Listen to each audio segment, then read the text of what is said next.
This is the segment we call What's Up, Doc, where we spend some time with our friends, experts at Mercy Health. We love the segment. We have learned more stuff. We've met more really cool, interesting, hyper-intelligent people. Yes. We've gotten a lot out of this segment and love doing it every week. And we get a little info sheet on who we're going to talk to and all that. I had it printed out. It was sitting right here. Did he threw it away? I have no idea what happened to it. And it isn't over here in my file. Okay.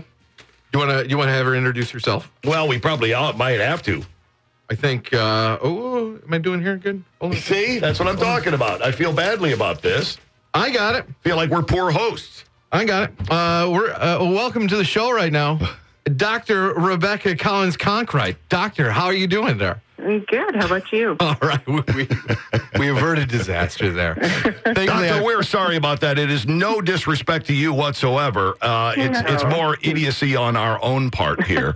Right. We usually don't bring our guests into our idiocy, but you were gracious enough to enter our realm here.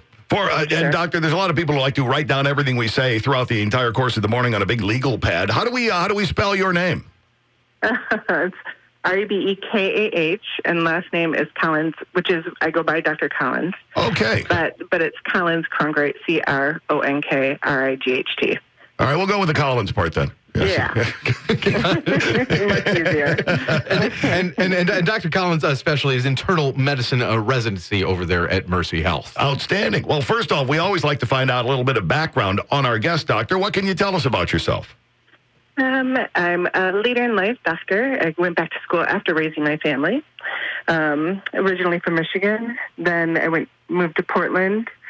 Then I lived in the Caribbean and then England, and now back to Rockford. Wow. Wow. That's a lot of moving around. What were you doing? It was a lot of fun. What were you doing down in the Caribbean? So that's where I went to medical school. That's awesome. Where at?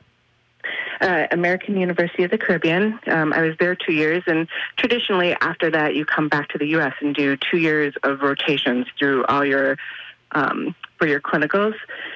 But I chose to do a global health elective, and I went to England for a year and then came back to the U.S. for my last year.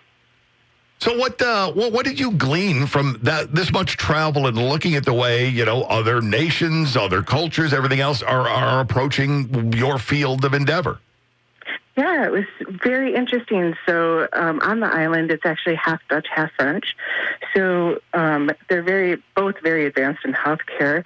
However, there's not a lot of resource on the island. So we got to really learn on the island how to work without a lot of resources. And that was fabulous. And then moving to England, we got to see a totally different health system and a single payer, a socialist is how we know it, health care system, and how that works for their people, as opposed to our health system, which we work with insurance companies.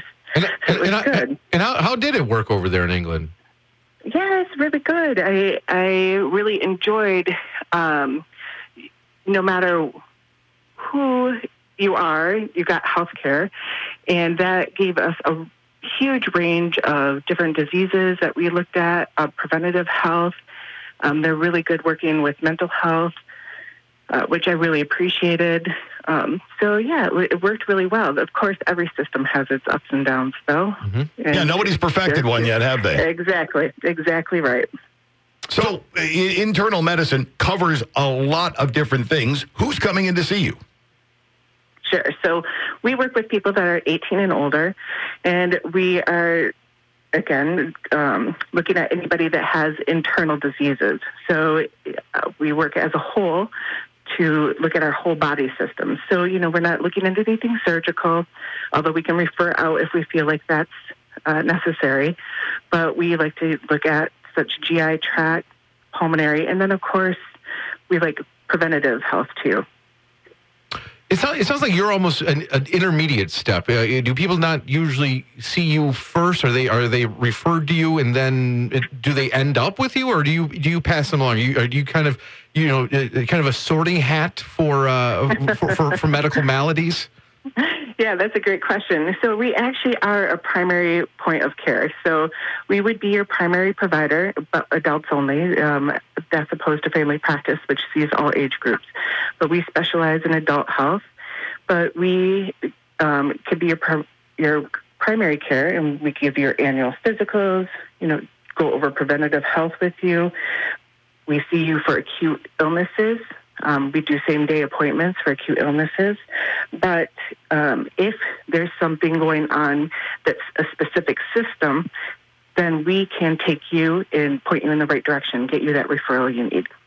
So you're focusing basically on the health of the whole patient, right? No matter how simple or how complex we're dealing with here. Absolutely. And how did you land into internal medicine? Was this something you decided early on to go into, or did you bounce around before you landed here? No, actually, internal medicine was always my primary goal. I love working with the whole body. I'm definitely not a surgeon. I like talking with my patients and going over that kind of stuff. But I also have interest so when you do internal medicine, after you finish your residency, you can either practice as general practitioner or as a hospitalist, or you can go into a specialty. And these specialties are like GI, anything, organ systems. So palm, lungs, GI system, endocrine system. And I really like the GI system. So I'm thinking about doing a fellowship in that. Well, as a high fiber guy myself around here, and Joe and I talk diet quite often. Look, when the GI is working properly, a lot of other things seem to be working properly well. If it's not, you're an unhappy person for a variety of different reasons. So if you want to do a fellowship to continue on, is that something you would do locally, or would you go to Switzerland for this one? You seem to like to bounce around the globe. That would be a great adventure, but no. So right now, Rockford doesn't have a GI fellowship. However, they are working on it. But so I would actually hopefully stay in state. I love Illinois. It's actually halfway in between our families, and so otherwise, you just go where you match. So you go on a bunch of interviews, and then you rank these interviews, and they rank you, and then you go wherever the computer tells you to go. That's all right. So when people come in and are looking, as we talked about, you're covering the whole person here. What questions are people not asking you? What is it that you would like more patients to come in and either be aware of or have questions about that right now maybe very few do?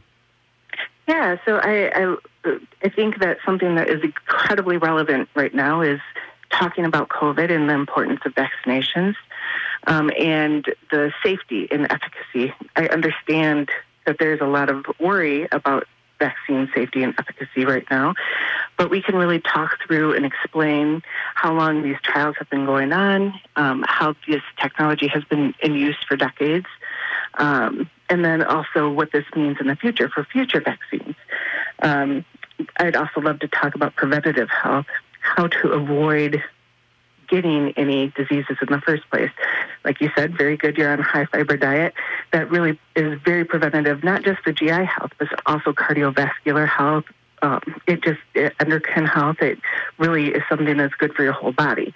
And so these are questions that we would love to discuss with our patients more. You mentioned part of your time in England. You were very happy with the supportive mental health care you had over there. Does that your brain is inside of you? It's internal. Is that something you guys cover as well? Absolutely. So we definitely do screenings. If anybody has any worries about their mental health, we definitely can do screenings. We can handle a lot in our office. However, mental health is so important. If we feel like it's something that is out of our realm, we definitely have a fantastic team of psychologists and psychiatrists that can get you both the counseling and the medication that you need. Again, we can begin that process if we know how to handle it, and get you where you need to go if it's something that's a little outside our realm.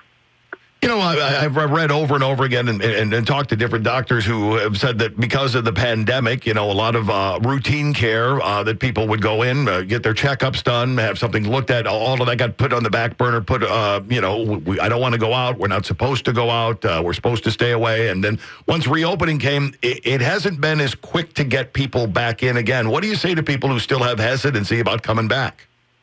It's totally understandable, and that is a great point. It really has put a burden on our health in so many ways, mental health also.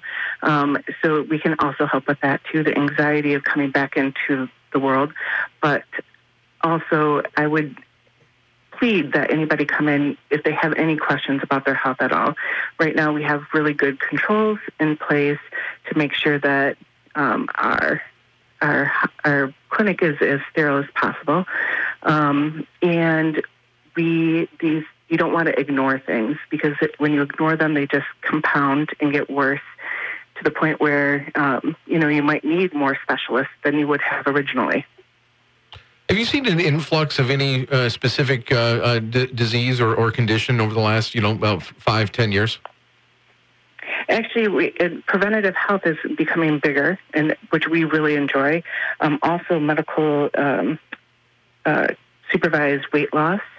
We're doing that a lot. With obesity, we're handling it. It's becoming so.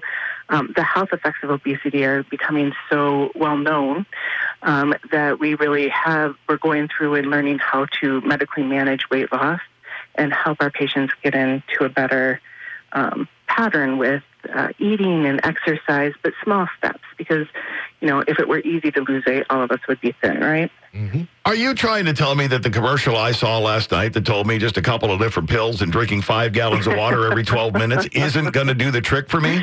Shockingly, no. Wow. The water's a good idea, though. Yeah, the water is a good idea. It's always a good idea. Water is always a good idea. Well, almost always a good idea. Yeah, there's that. If it's 5 gallons, you might be overdoing it just a hair. Hydrate doesn't mean drown yourself. So, there's a fine line there. Doctor, for people who, like we've talked about, who haven't been for a while, and you mentioned, we talked about a little trepidation about coming back. What's the number one thing I think that people probably ought to be aware of, to look for in their own health as an indicator you need to go see someone? Yeah, we all know our bodies well. So I think the indicator is really, do you feel off? Do you feel like something's not right? And even if it's just a hint of something, it's great to come and establish care and talk through with your doctor what you feel is wrong and what you feel like your baseline is.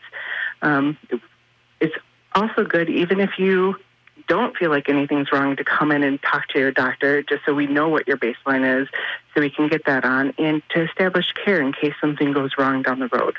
Doctor, before we wrap this up here, anything we didn't ask you that you would like to share with people that maybe we don't know about? Yeah, I just would love for you to talk about the resident clinic really quick. We're a great team. We work together. We work in groups of 3 so that we provide continuity of care. So we have a 3rd year, a 2nd year, and a 1st year resident on the same team that works with that patient, as well as our attending. So really, you're getting 4 doctors in the price one. And then we're also on the up to date. We're just coming out of school, so we're up to date with all the latest preventative measures, all the latest screenings, really good with women's health and sexual health. So we'd love to see more people come into the resident clinic and have more interaction with our public. That sounds like a great idea, and especially for those who have held off and are still, looking for that right time to go in. Well, I think the doctor just gave you the green light that now would be the right time to go in. Dr. Collins, thanks a lot for taking time out of your day. We're sorry about losing the paperwork before we began, but we hope we redeemed ourselves during the chat. Very, very pleasant. Thank you. Have a great day. It's 8:50, News Talk 1440. Very pleasant. She's very nice. No, she called us very pleasant. Oh, well, I'm calling her very pleasant. I would have hung up on us. News Talk 1440, WROK.